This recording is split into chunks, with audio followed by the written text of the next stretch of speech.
ഏവർക്കും നമസ്കാരം. 2025 രണ്ടാമത്തെ വലിയ ഗ്രഹമാറ്റമായ വ്യാഴത്തിന്റെ ഗ്രഹമാറ്റത്തെക്കുറിച്ചാണ് ഇന്ന് നാം ഇവിടെ വിശകലനം ചെയ്യുന്നത്. ആദ്യത്തെ ഗ്രഹമാറ്റം മാർച്ച് മാസം 29 നടന്ന ശനിയുടെ മാറ്റമായിരുന്നു. എന്നാൽ മെയ് മാസം 14 മഹാവ്യാഴമാറ്റം നടക്കുന്നത്.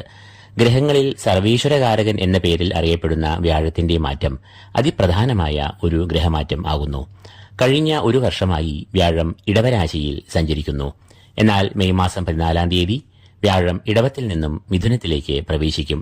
തുടർന്ന് ഒരു വർഷക്കാലം വ്യാഴം മിഥുനരാശിയിൽ സഞ്ചരിക്കുകയും ചെയ്യും. വ്യാഴം പ്രധാനമായും ഈശ്വരാധീനം, ഗുരുകടാക്ഷം, ധനം, ഐശ്വര്യം, ഭാഗ്യം, ജ്ഞാനം, ബുദ്ധി, സുഖം, ശാന്തി, സമാധാനം, ധാർമ്മികത, സദാചാരം, ആചാരാനുഷ്ഠാനങ്ങൾ, വിഷ്ണുഭക്തി, തീർത്ഥാടനം എന്നിവയെ എല്ലാം കുറിക്കുന്നു. വ്യാഴം അനുകൂലനായാൽ സർവകാര്യ വിജയം, സർവാഭീഷ്ടസിദ്ധി, ധനധാന്യ സമൃദ്ധി, കളത്രസുഖം, സന്താന സൗഖ്യം, മറ്റുള്ളവരുടെ ആദരവ്, ഈശ്വരാരാധനയിൽ താൽപര്യം, കർമ്മപുഷ്ടി, ശരീരസുഖം, മനസ്സുഖം, വ്യവഹാര വിജയം, കീർത്തി എന്നിവയെ എല്ലാം നൽകുന്നു. എന്നാൽ വ്യാഴം പ്രതികൂലനായാലോ ഈശ്വര കടാക്ഷത്തിന് ഒരു മങ്ങൽ ഏൽക്കുന്നു.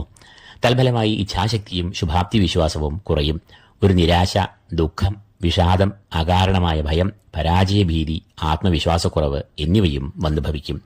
കൂടാതെ ധനനാശം, സാമ്പത്തികമായ പ്രതിസന്ധികൾ എന്നിവയും പ്രതികൂലമായ ഭാവങ്ങളിൽ സഞ്ചരിക്കുന്ന വ്യാഴം നൽകുന്ന ദോഷഫലങ്ങൾ ആണ്. വ്യാഴത്തിന്റെ ഈ രാശിമാറ്റം മേടം മുതൽ മീനം വരെയുള്ള 12 രാശിജാതരെയും അതിലെ നക്ഷത്രജാതരെയും എങ്ങനെ ബാധിക്കുന്നുവെന്നാണ് ഇന്ന് നാം ഈ പരമ്പരയിൽ വിശകലനം ചെയ്യുന്നത്. അപ്പോൾ മഹാവ്യാഴത്തിന്റെ ഈ രാശിമാറ്റം മേടക്കൂറുകാർക്ക് ഒരു വർഷക്കാലം എന്തെല്ലാം ഫലങ്ങൾ നൽകുമെന്ന് പരിശോധിക്കാം. അശ്വതി, ഭരണി, കാർത്തികകാൽ എന്നീ നക്ഷത്രങ്ങളാണ് ഈ കൂറിൽ വരുന്നത്. മേടക്കൂറുകാരെ സംബന്ധിച്ച് വരുന്ന വ്യാഴമാറ്റം സൂചിപ്പിക്കുന്നത് അവർ ചില കരുതലും ശ്രദ്ധയും പുലർത്തണം എന്നാണ്. കാരണം നിലവിൽ വ്യാഴം ഈ കൂറുകാരുടെ ഇഷ്ടഭാവമായ 2ാം ഭാവത്തിൽ കൂടിയാണ് സഞ്ചരിച്ച് വരുന്നത്. 2ാം ഭാവം വ്യാഴത്തിന്റെ ഇഷ്ടഭാവമാകയാൽ വ്യാഴം ഇപ്പോൾ മേടക്കൂറുകാർക്ക് പൊതുവെ അനുകൂലമായ ഫലങ്ങളെയാണ് നൽകി വരുന്നത്. എന്നാൽ മെയ് മാസം 14 വ്യാഴം ഈ കൂറുകാരുടെ ഇഷ്ടഭാവമായ 2ൽ നിന്നും അനിഷ്ടഭാവമായ 3ാം ഭാവത്തിലേക്ക് പ്രവേശിക്കുമ്പോൾ അത് വ്യാഴത്തിന്റെ ആനുകൂല്യം ലഭിക്കില്ല. വ്യാഴം നൽകുന്ന ഏറ്റവും സവിശേഷതയാർന്ന ഗുണഫലം എന്നത് ഈശ്വരാധീനവും ഗുരുകടാക്ഷവും ഭാഗ്യവും എല്ലാമാണ്. വ്യാഴം 3ാം ഭാവത്തിൽ സഞ്ചരിക്കുമ്പോൾ പ്രധാനമായും ഈശ്വര കടാക്ഷങ്ങൾക്കും ഭാഗ്യത്തിനും ഒരു മറവ് സംഭവിക്കും. അതുകൊണ്ട് വരുന്ന പ്രതികൂല ഫലങ്ങൾ എന്തെല്ലാമായിരിക്കും? കാര്യങ്ങൾ നടന്നു കിട്ടുവാനെല്ലാം ഒരു കാലതാമസം, കർമ്മവിഘ്നം, അപ്രതീക്ഷിതമായ ചില തിരിച്ചടികൾ, പരാജയങ്ങൾ എന്നിവ വന്നു ഭവിക്കാം. മനസ്സിനും പൊതുവെ ഒരു സ്വസ്ഥത വ്യാഴം 3ൽ കൂടി സഞ്ചരിക്കുമ്പോൾ കിട്ടില്ല എന്നാണ് അനുഭവം. ഓരോ പ്രശ്നങ്ങൾ ഒന്നിനു പുറകെ ഒന്നായി അലട്ടിക്കൊണ്ടിരിക്കും. കാര്യവിഘ്നം, തടസ്സം, ദുഃഖം, സ്ഥാനഭ്രംശം, ഔദ്യോഗിക രംഗത്ത് ചില പ്രതിസന്ധികൾ, ശാരീരിക മാനസികമായ ദുഃഖങ്ങൾ, പരാജയങ്ങൾ, കലഹം, നിരാശ എന്നിവയെല്ലാം വ്യാഴം 3ാം ഭാവത്തിൽ കൂടി സഞ്ചരിക്കുമ്പോൾ ഉണ്ടാകുന്ന ദോഷഫലങ്ങൾ ആണ്. 3ാം ഭാവം സൂചിപ്പിക്കുന്നത് സഹോദരന്മാർ, ബന്ധുമിത്രാദികൾ എന്നിവരെയെല്ലാമാണ് എന്നതിനാൽ ജോലിസ്ഥലത്തും കുടുംബജീവിതത്തിലുമെല്ലാം പൊതുവെ ഈ സമയത്ത് ശത്രുക്കൾ വർദ്ധിക്കുവാനുള്ള സാധ്യതകൾ ഏറെയാണ്. ബന്ധുക്കൾ പോലും ഈ സമയത്ത് ശത്രുക്കളായി മാറുവാൻ സാധ്യതയുണ്ട് എന്നാണ് പറയുക. ധനപരമായും ക്ലേശങ്ങൾ, ധനനഷ്ടം, സാമ്പത്തികമായ പ്രതിസന്ധികൾ എന്നിവ ഈ സമയത്ത് വന്നു ഭവിക്കാമെന്നതിനാൽ ധനക്രയവിക്രയങ്ങൾ, കൊടുക്കൽ വാങ്ങലുകൾ, നിക്ഷേപം എന്നിവയിലെല്ലാം ഒരു കരുതൽ പുലർത്തുന്നത് വളരെ അഭികാമ്യം ആയിരിക്കും. വ്യാഴം എന്നത് മേടക്കൂറുകാരുടെ 9ാം ഭാവാധിപൻ കൂടിയാകുന്നുവെന്ന് അറിയുക. 9ാം ഭാവം എന്നത് ഭാഗ്യഭാവമെന്നും അറിയപ്പെടുന്നു. ഗുരുകടാക്ഷം, ഈശ്വരകടാക്ഷം എന്നിവയെ എല്ലാം കുറിക്കുന്ന ഈ ഭാവത്തിന്റെ അധിപൻ അനിഷ്ടഭാവങ്ങളിൽ സഞ്ചരിക്കുമ്പോൾ അത് ഈശ്വരകടാക്ഷത്തിന് മറവ് വരുത്തും. തന്മൂലം നിർഭാഗ്യം, അപ്രതീക്ഷിതമായ പരാജയം, കർമ്മവിഘ്നം, തിരിച്ചടികൾ എന്നിവയെ എല്ലാം സൃഷ്ടിക്കാം.